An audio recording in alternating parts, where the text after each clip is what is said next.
Alright, so here we go. I don't know how all this will blend or if I can edit things right. So anyway, I'm just doing the temporary setup for now, so it looks like kind of a shambles. So got it spread out kind of in our abandoned garden area. But although say we got some good garden going over there. This just needed a year off. Anyway, I got 400 feet of hose. Some up there, some over there, just laid out. So a couple of the observations I found. While I like the Y theory as to what he said, I think my second build of this will eliminate this back Y right here. I think I like having the hose out here so you can kind of feel and check the temperature to see how things are going. Right now I need to adjust my flow just a little bit. I do like having the flow. Much like the other guy said, or I should say against what the other guy said, I don't think that the Y matters nearly as much. I think a T would work just as good.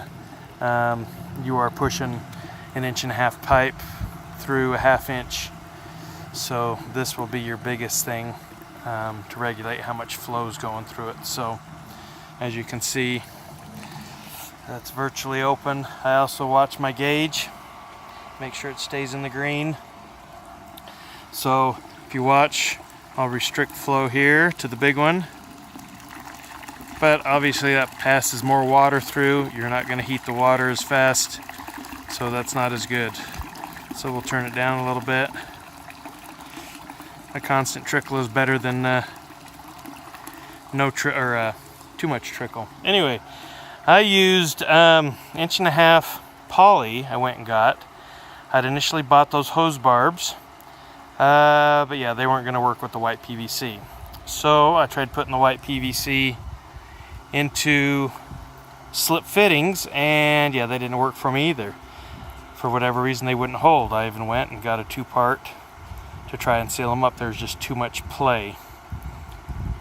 So the problem with the poly is that yes, it is very rigid. So you know, it's almost like doing it with your regular PVC.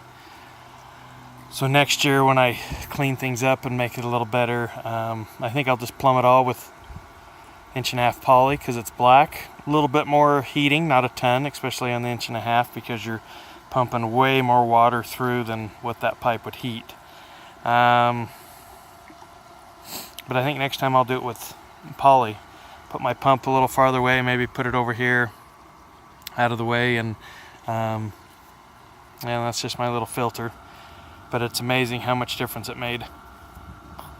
I think another big improvement will be when this takes a dump, and I have to get a different one so I can get different connection fittings or angles.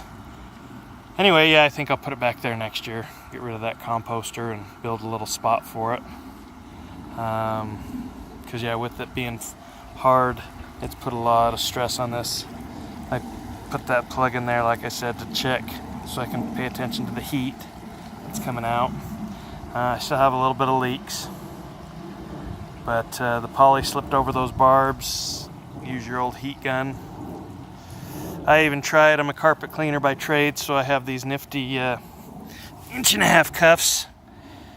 I tried that, but unless I glue them all on and everything, it still had leaking problems. So I have a little bit of drippage here. Oh, also, I haven't sourced them yet, but these particular O-rings, I don't know if you can see it, have that ridge that are made to go in some of these Intex fittings. You can sometimes get by, but if you get the completely flat ones, they work the best. I had, because of the stress, I had one of them on here and it was leaking pretty bad. I found an extra flat one and put it there. So I'm going to source where to find some more flat washers. All right, that's about it. Right now it's 10:30, so it's not high noon yet. Don't have a lot of sun beating on it, but it's coming out warmer than what the pool is. So by attrition, eventually it will warm up, and later on today it should get even warmer.